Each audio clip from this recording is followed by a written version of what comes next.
Um dia eu recebi uma pergunta, e até então eu não tinha atentado para a importância dessa pergunta.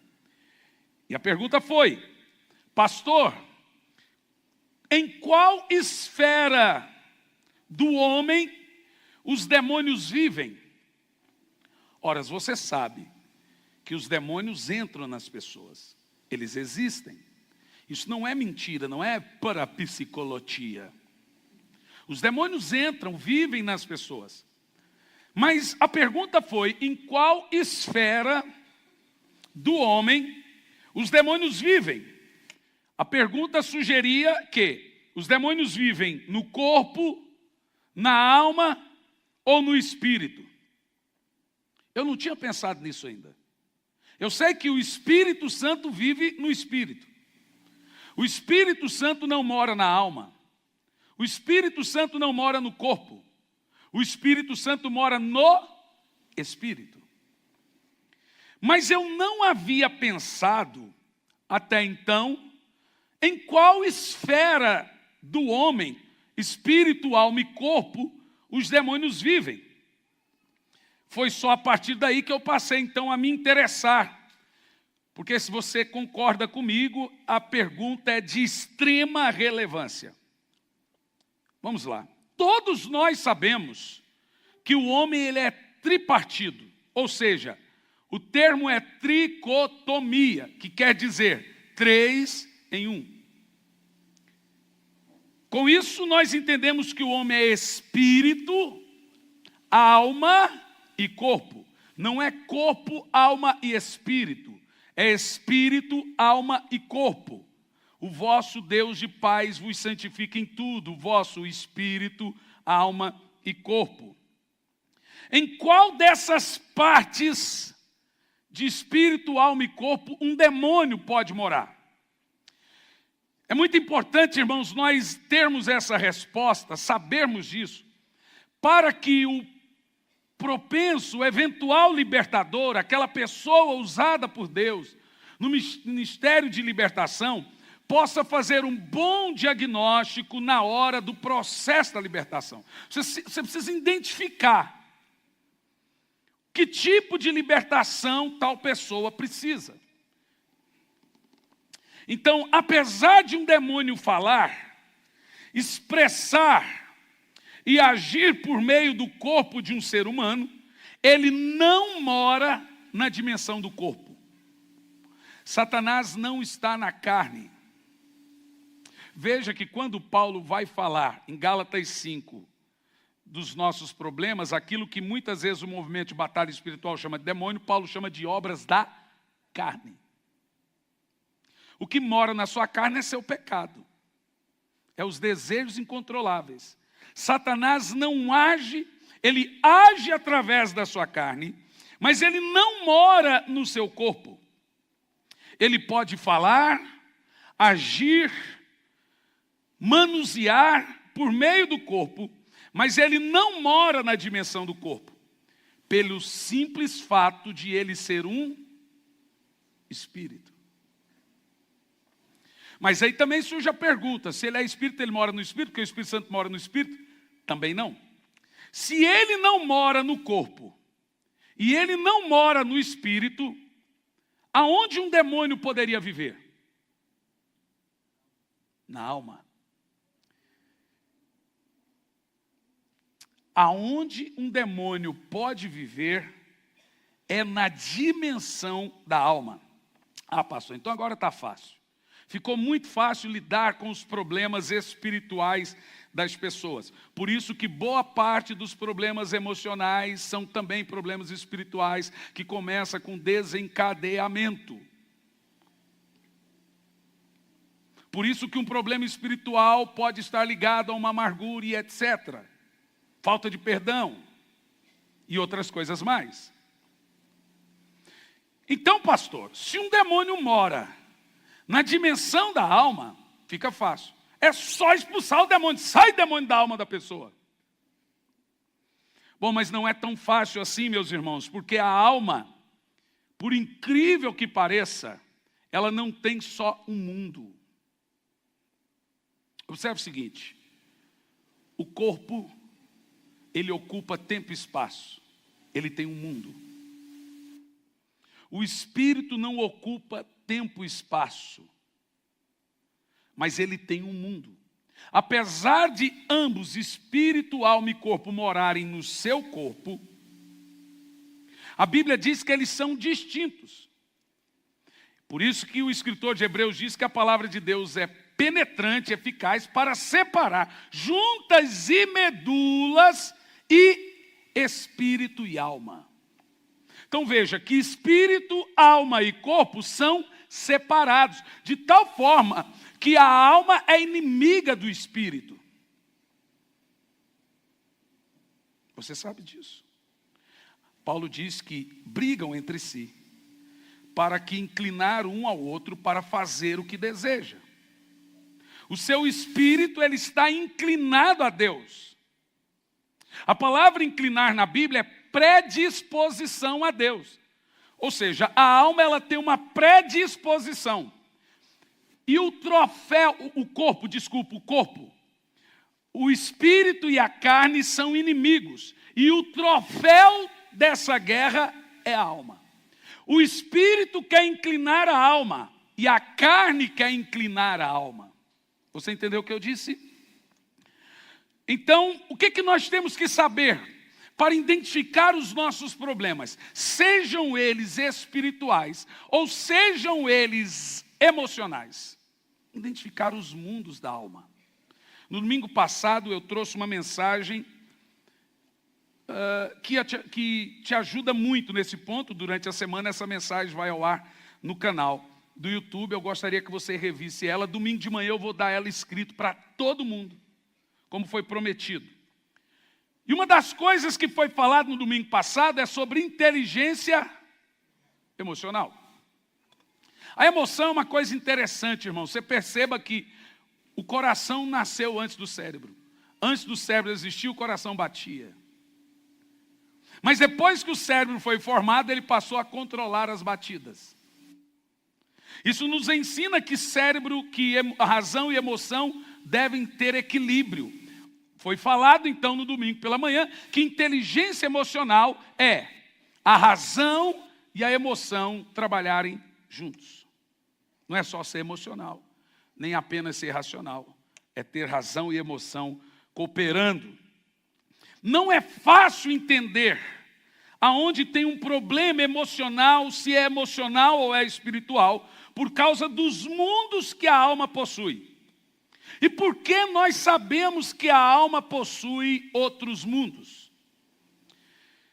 Porque nem sempre, quando aparece a palavra alma na Bíblia, é o mesmo significado. A palavra alma está na Bíblia em todos os livros. Mas várias vezes que aparece a palavra alma, é com um significado diferente. Por exemplo, todos os estudiosos versados na Torá acreditam que existem pelo menos 4 mundos na dimensão da alma. Todos os profetas acreditavam nisso, todos os fariseus acreditavam nisso, todos estudiosos da Torá, por causa da palavra contendo no significado quando aparecia a palavra alma. Vamos falar deles. Primeiro mundo que se encontra na Bíblia Sagrada, a palavra alma. Então, às vezes, quando você encontra a palavra alma na Bíblia, a palavra hebraica que está ali é nefesh. O que significa nefesh? Mundo da ação, alma. Ou seja, nefesh é por várias vezes encontrada na Bíblia para referir-se à palavra alma. Por exemplo, a palavra espírito é ruach. A palavra alma é nefesh. Uma das palavras. E o que significa nefesh? Nefesh é o mundo da alma conectado com o mundo físico. Nefesh é a parte da alma que tem conexão com a consciência. Por isso, nefesh é a parte da alma mais ligada ao físico da pessoa. Tem muitas dores que são o quê? emocionais? São ou não são? São ou não são? E aí, quando a Bíblia usa esse termo, nessas ocasiões, a palavra que encontramos ali é nefesh. Em muitos casos, quando você lê o termo nefesh na Bíblia, está se referindo ao pensamento, à consciência da pessoa. Entendeu? Por exemplo, o camarada foi para o inferno em Lucas 16. Tu lembra da história? O rico foi para o céu. Tá bom o negócio. O rico foi para o inferno. E o pobre foi para o céu. O rico lá no inferno, ele foi com corpo? Responda. Não. O corpo morreu, ficou na terra. Ele foi com o espírito? A Bíblia diz que o espírito volta. Então ele foi com a alma. Vamos ver. Quando que a alma passou a existir? Diz a Bíblia Sagrada que Deus criou o homem do pó da terra, corpo. Soprou nas suas narinas o fôlego de vida, espírito. O homem passou a ser alma. O homem não tem alma, ele é alma. Por isso que ele é chamado de alma vivente. Por isso que a gente usa o termo ganhar alma. Ou seja, o corpo, gente, é apenas uma casca. Na realidade, a junção fôlego de vida e corpo formou o ser chamado alma vivente. A partir desse momento em que o homem passou a ter alma, a alma é o centro, a nefesh, é o centro da razão, é a consciência, é a lembrança. O camarada está no inferno e ele diz: pai Abraão, manda Lázaro molhar o dedo na ponta da água e refrescar a língua, porque eu estou em calor. Olha que coisa louca. O cara está no inferno, mas tem sensação física de calor e sede. Segundo, ele diz: pai Abraão, manda a Lázaro lá pregar para os meus irmãos, porque eu tenho 5 irmãos. Meu querido, veja que ele está no inferno e ele não perdeu nada das suas lembranças. Então veja, ele sentiu calor, ele sentiu sede, e agora ele está preocupado, ele tem lembrança dos irmãos, e também está preocupado com os irmãos. Veja você que a morte não muda ninguém. Do jeito que você morre, você vai para o outro lado. Você não perde lembrança, você não perde nada. Mas lá no céu, aí é diferente. A Bíblia diz que o Senhor enxuga as lágrimas e você não se lembra de mais nada para que não haja dor. Agora o inferno não tem isso. Então a nefesh é a consciência. Já disse assim, ó, aquilo que a minha alma imagina fazer. É na alma na nefesh que você imagina. Na nefesh que você guarda lembranças. Na nefesh que você guarda memórias, rancores, bons e maus momentos. Isso é chamado de, esse mundo da alma, consciência. Por isso que o termo é nefesh. Nós temos que identificar.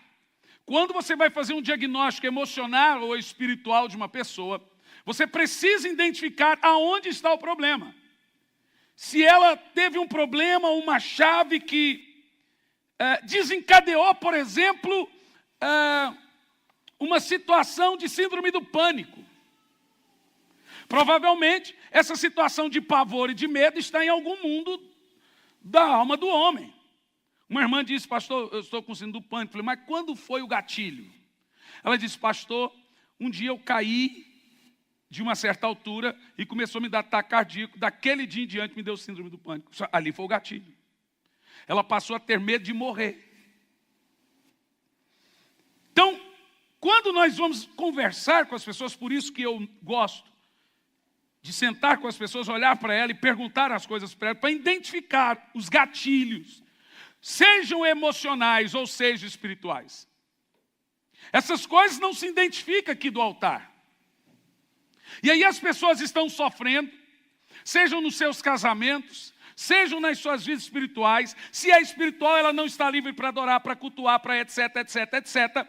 Porque ela tem gatilhos, ela tem travamentos, que Paulo chamou de fortalezas na mente. Aí nós temos o segundo termo para o segundo mundo da alma. Neshama. O que é Neshama? Quando a Bíblia usa esse termo Neshama para a alma, é o mundo da criação, da emanação. Ou seja, por várias vezes, nós encontramos também essa definição quando lemos o termo alma. Neshama, olha que coisa interessante, é o mundo da alma responsável à criação. Então, quando um demônio está agindo nessa parte da alma do homem, ele vai levar ele para quê? Para criar pornografia, filmes demoníacos, músicas demoníacas e etc. Por quê? Essa parte da alma dele é onde está sofrendo uma influência demoníaca. Então, por exemplo, na primeira parte, o nefesh, quando um demônio está influenciando uma pessoa, todo o lado emocional dele é comprometido. Lembranças, rancor, mágoa e etc, etc, etc, etc. Ele tem sofismas na mente dele. Ele fica rememorizando os piores momentos da vida dele, porque ele está sofrendo uma influência. Percebe? Quem está entendendo o que eu estou dizendo? Então, Neshama é o nível da alma associado à inspiração. Uma cantora secular aí muito boa pronunciou em rede nacional que todas as músicas dela parecem um gnomo e dá música para ela. Então, se ela tem essa influência de inspiração, aonde ela está tendo? Na parte da alma dela inspirativa, que a Bíblia chama de Neshama. Veja você que a alma tem vários mundos. Quem está entendendo aí? Nesse mundo, é onde o diabo dá filmes, livros, músicas. É também a parte da alma mais vulnerável a anjos ou demônios. É na Neshama. Na Neshama, na sua parte inspirativa também que o Espírito Santo vem. Para lhe dar músicas, para lhe dar livros, para lhe dar projetos e ideias. Quem está entendendo? Guarda aí, porque isso é muito didático e muito prático para você.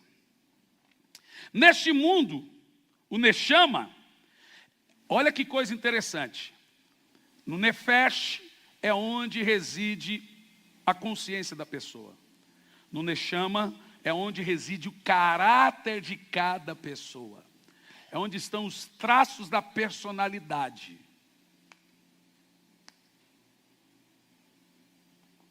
Vocês estão aí? Tem uma coisa boa pregar em Curitiba, é a atenção, gente. Eu gosto disso. Ainda mais para quem gosta de ensinar. Por isso que muitas vezes nós lemos o termo alma, e quando vamos ver está escrito Neshama, que quer dizer inspiração. Por isso que aquilo que a sua alma imagina fazer, texto bem conhecido, o termo alma ali é Neshama, aquilo que sua Neshama imagina. Como imagina na sua Neshama, assim será. Estamos no processo do projeto de vida, que foi lançado domingo passado. Aquilo que é na Neshama, que Deus põe projetos, sonhos, inspirações e etc. O terceiro mundo da alma, mencionado na Bíblia, é Shayá. Se você estiver anotando, eu posso soletrar para você. Neshama é fácil, tudo com SH. Nefesh também. Shayá é C-H-A-Y-A-H. Shayá é chamado assim por ser o nível cultural da alma do homem. Opa, agora você vai chocar. Shayá é onde está a sabedoria. Aqui é um choque de realidade. Esse projeto, isso está no meu novo livro lançado agora, Está saindo agora pela AD Santos. Mês que vem, a AD Santos é a editora da Igreja Batista. Se chama Anjo Caído. Isso aqui é um pedacinho do livro que eu trouxe para os irmãos. É na Neshama que acontecem os sofismas. Porque sofisma é um tipo de pensamento arrogante. Você está errado, mas pensa que está certo. Você tem a sua verdade. E você repassa ela porque você acha que você está certo. É um sofisma. Então, Neshama é o termo da alma ligado à sabedoria. É na Neshama que entra espíritos de arrogância, presunção, prepotência e orgulho. Quando a Bíblia usa termos alma arrogante, a palavra usada lá é shayá. Eu confundi a palavra? Que bom que eu corrigi agora, né? Isso mostra cansaço, viu, gente? Isso se chama ato falho. A mente pensa uma coisa, a boca fala outra. Mas corrigindo. Quando você vê lá alma arrogante, como por exemplo usada para Saul, a Bíblia diz que ele tinha uma alma arrogante. A palavra ali é shayá, porque é um espírito que, quando o demônio entra, se é um espírito de arrogância, ele vai direto nesse mundo da alma que ele quer dominar. Seja na consciência, seja na parte de criação, de inspiração, seja na parte de emanação, que é cultural, sabedoria. Então, quando entra um espírito desobediente, orgulhoso, obstinado, ele reside na parte do sofisma, da sabedoria. Essa é a fortaleza da mente. Quer dizer, todas são, mas essa é complicada porque nenhum orgulhoso se acha orgulhoso, ele se acha certo. Quando Satanás caiu, ele não caiu porque adulterou. Ele caiu por causa do orgulho. O orgulho é o pior de todos os pecados. É o primeiro. Ele é o pai de todos os pecados. Eu sou uma pessoa tão humilde que eu estou escrevendo um livro. As 10 pessoas mais humildes do mundo. Como eu treinei as 9 e me tornei a número 1. É claro que é brincadeira, gente. Antes que alguém pense em outra coisa. Normalmente, a pessoa humilde nunca se sente humilde. E a pessoa orgulhosa nunca se acha orgulhosa. Porque ela tem um sofisma, ela tem uma fortaleza, ela tem razões. E esse é um ponto crucial de ativação de influências demoníacas. Provavelmente é nessa parte da alma dos governantes que os demônios interam.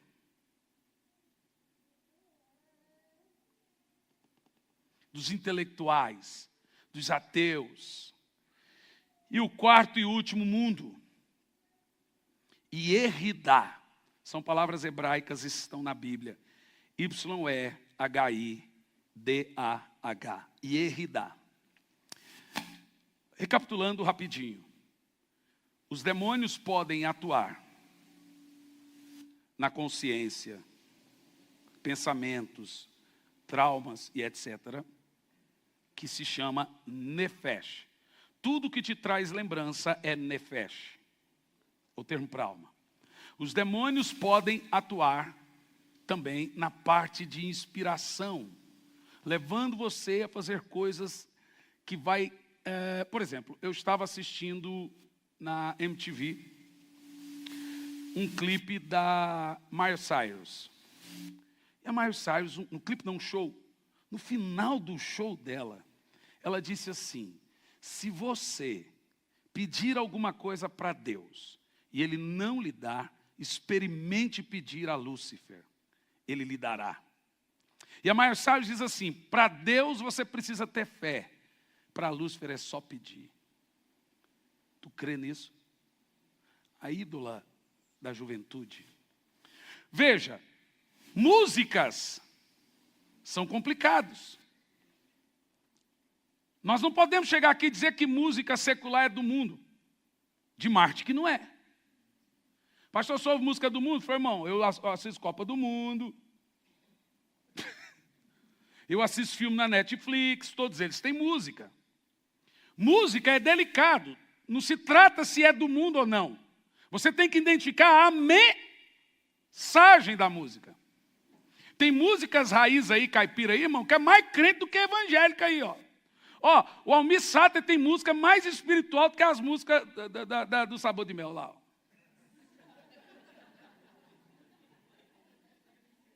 Cara, ando devagar, porque já tive... Não, eu não gosto, porque eu sou bem acelerado, né, mas...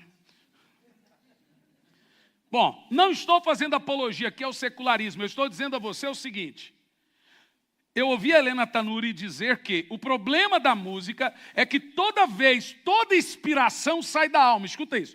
Toda inspiração sai da alma. E toda inspiração tem alguém que inspirou. O problema da música é porque o cantor fez aquilo. O nome disso é inspiração. É nisso que você tem que tomar cuidado. Não é se é de Deus, se é do diabo. Não existe dó maior de Deus, dó menor do diabo. Ok? Não, essa música é de Deus. Não existe. Música, é dó maior. O problema é a inspiração. Você tem que ter maturidade, porque a inspiração vem da alma. E a alma foi inspirada. Por isso que o termo emanou, ela emanou de algo. E o propósito da inspiração é influenciar quem ouve, quem assiste, quem vê. Por isso que o reino cultural de filmes, músicas e etc. podem, não estou dizendo que são, mas podem ser perigosos. Nós temos que ter sabedoria para saber o que assistimos, ou vemos ou ouvimos. Eu gosto muito de filme, gente. Eu gosto demais. Então eu tenho que ter sabedoria para o que eu assisto. Esses dias a minha filha, que tem 3 anos, olhou para o Gianluca e falou assim, maldito, você é um maldito. A gente já corrigiu. E ela não falava onde ela ouviu. Então eu falei para minha esposa, deixa ela continuar assistindo tudo. Vamos ver quem é que fala isso. Foi assistindo desenho da Barbie na Netflix. Toda hora aquela amiguinha quer derrubar a Barbie, fala, mas maldita, maldita, maldito. Agora uma criança de 3 anos repetindo isso. Irmãos, não estamos aqui decidindo, espiritualizando o que é pecado ou não. Você tem que saber de onde vem determinada inspiração. Qual é o propósito de determinada inspiração. Mas se você quiser também deixar aqui, ninguém é proibido a nada. Que você pode até ir para o inferno se você quiser, ninguém vai te impedir. Vai por mim, eu te juro. Quem me conhece, eu deixo as pessoas, mas pastor, eu posso ir para o inferno? Claro, você quer ir? Eu só não falo, vai com Deus.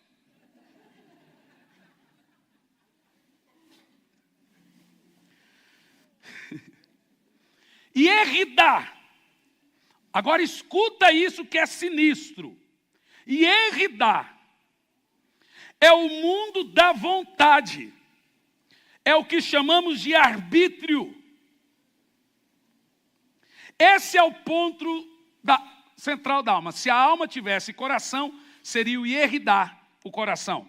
Ou seja, os demônios entram no ponto da Derrida, da volutividade, da vontade, para corromper os desejos e a vontade de uma pessoa para inclinar a fazer o que ele quer. Se o diabo corromper sua vontade, ele manda em você. Porque uma pessoa pode escolher aonde beber, ela só não pode escolher se ela bebe ou não, se ela for viciada. Ela é escrava do vício. Percebeu? Ou seja, é na Derrida que os demônios entram, e esse ponto eles corrompem a volutividade, a vontade. Ou seja, Derrida, meus queridos, é o maior elo com Deus. É também na Derrida, na sua parte da vontade, que o Espírito Santo mais trabalha. É na Derrida que é produzido o desejo de orar. voltando à mensagem da quarta passada. Agora, por que 80% das guerras acontece nessa parte da nossa alma? Por causa da inclinação. Se mudarem o seu arbítrio, muda você. Quando você muda o pensamento de uma pessoa, a vontade de uma pessoa, chama isso de quê? Manipulação. Os coaches chamam isso de PNL, Programação Neurolinguística. O que faz uma programação neurolinguística? Eles estão reprogramando o seu cérebro, sua vontade, seu jeito de fazer, através de comandos, com perguntas exatas para obter respostas certas.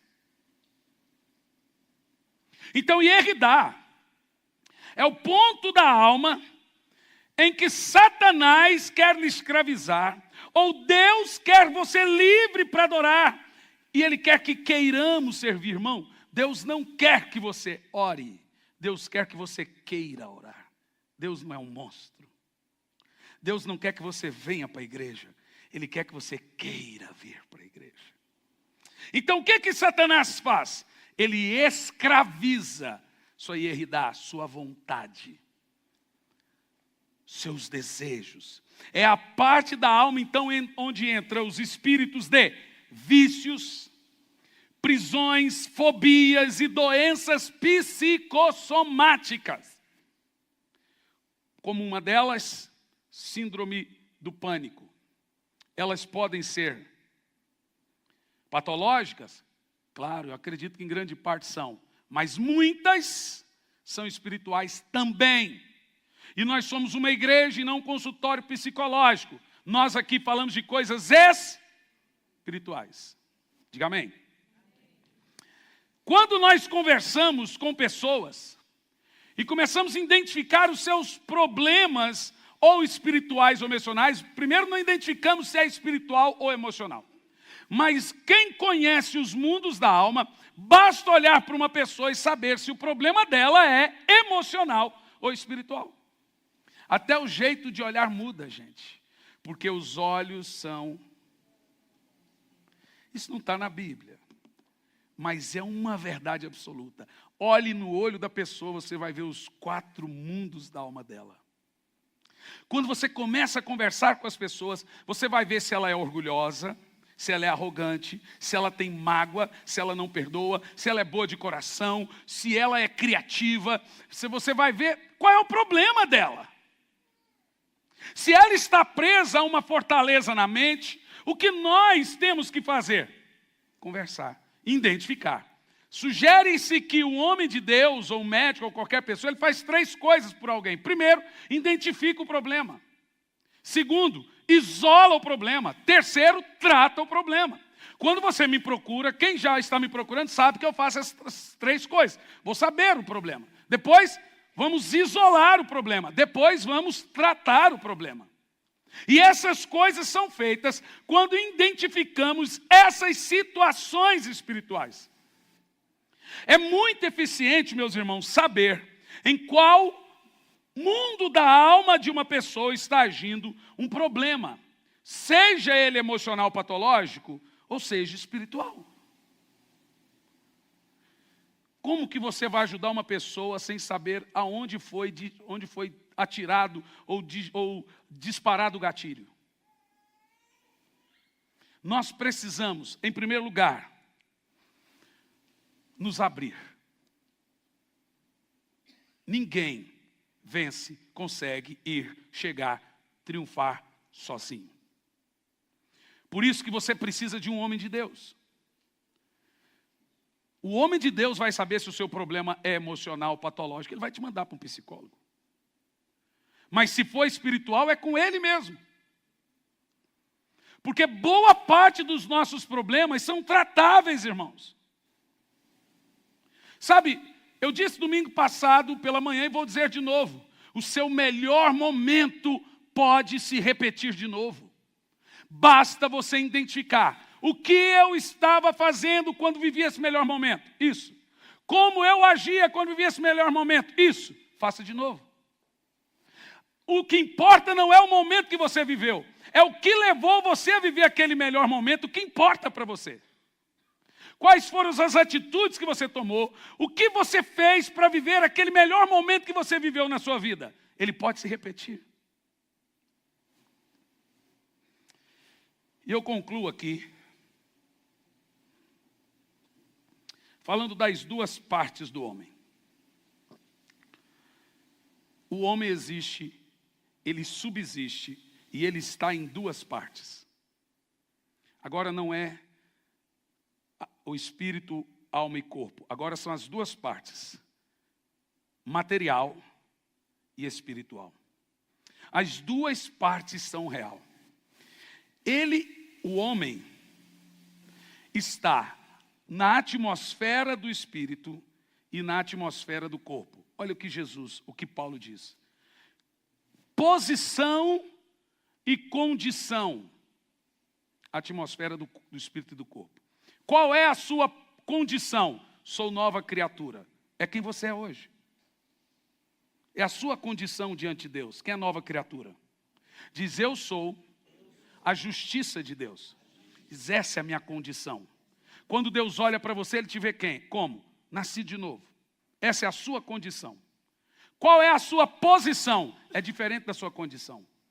Paulo diz que nós estamos assentados nas regiões celestiais com Cristo, reinando em vida. Viu? Você não está aqui, a sua matéria está aqui, mas sua parte espiritual está assentado nas regiões espirituais, reinando com Cristo.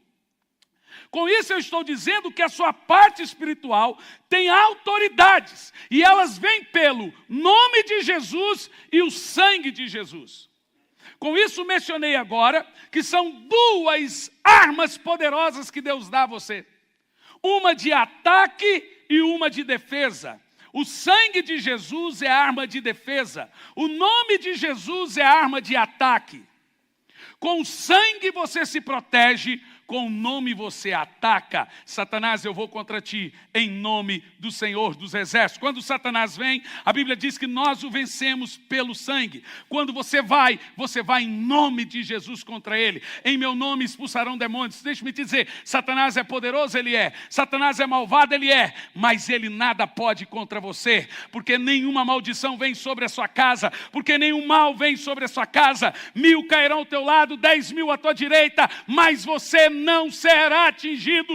Virão por 7 caminhos fugirão. Satanás não pode tocar naquele que está debaixo do sangue. Aprenda um hábito. Eu não durmo, ou eu a minha esposa, sem ir nos meus filhos falar, Senhor, cubra-os com o seu sangue. Diz, com o sangue eu me defendo, com o nome eu ataco. São duas armas de defesa.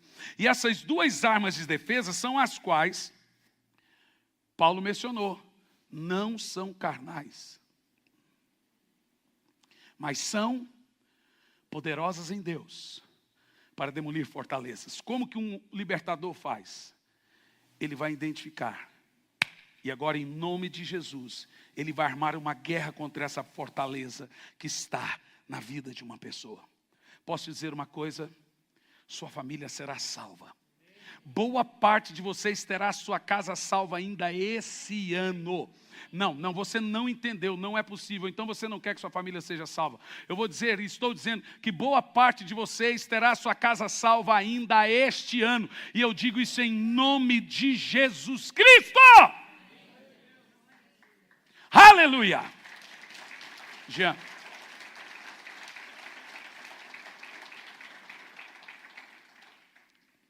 Eu estou disposto, ainda este ano, e no possível, tramarmos uma guerra contra fortalezas, para quebrar os sofismas da mente que estão nos seus familiares, para que não veja a luz de Cristo. A Bíblia diz que o príncipe deste mundo cegou o entendimento do povo, para que não veja a glória de Deus. Isso é fortaleza. E como que nós quebramos essas fortalezas? Em nome de Jesus, em nome de Jesus, em nome de Jesus. Quem entendeu? O que nós vamos fazer agora? Vamos orar. Vamos ter um momento de oração e libertação. Muita gente vai ser liberta de situações que estavam há 30 anos te dando problema. Pastor, hoje vai orar por cura. Hoje vamos orar por libertação. Sabe aquilo que está prendendo sua vida financeira? Pastor, não vai, pastor. Se eu montar uma fábrica de chapéu, nasce todo mundo sem cabeça, pastor. Tudo dá errado na minha vida. Nós estamos aqui e o papel da igreja é guerrear com você. Eu quero que você fique em pé. Eu vou orar. Feche os olhos. Diante do que você ouviu, aonde você acha que pode ter uma influência? Aonde você acha que você está tendo problema? Deixa Jesus curar você. Senhor, eu peço o teu sangue nesse lugar. Libertar os cativos e curar os enfermos é um mandamento do Senhor. E nós estamos aqui para orar, para que haja cura e libertação. Olha, ó. Espírito de suicídio, gente. Problemas destrutivos, gente que estão se autodestruindo. Nós desfazemos agora todo mal. Gente, estenda as mãos. Ore por você e por esses irmãos aqui. Solta o braço sobre o corpo, você que está aqui. Nós quebramos agora todo mal. Aquilo que está impedindo esse irmão de vencer. Esse sofisma na mente. Essa fortaleza. Sai agora. Você que está assistindo pela internet, onde você estiver, feche os olhos. Nós oramos por essas pessoas agora. Nós aniquilamos isso que está destruindo a paz, essa briga na família, essa briga no lar. Pai, quantos irmãos aqui precisam de cura, de libertação, nós trazemos agora. Você que está aí no lugar, comece a dizer: há poder no sangue de Jesus. Vai dizendo: há poder no sangue de Jesus na minha casa, há poder no sangue de Jesus na minha vida, há poder no sangue de Jesus nos meus filhos. Libera o sangue de Jesus na sua vida, irmão.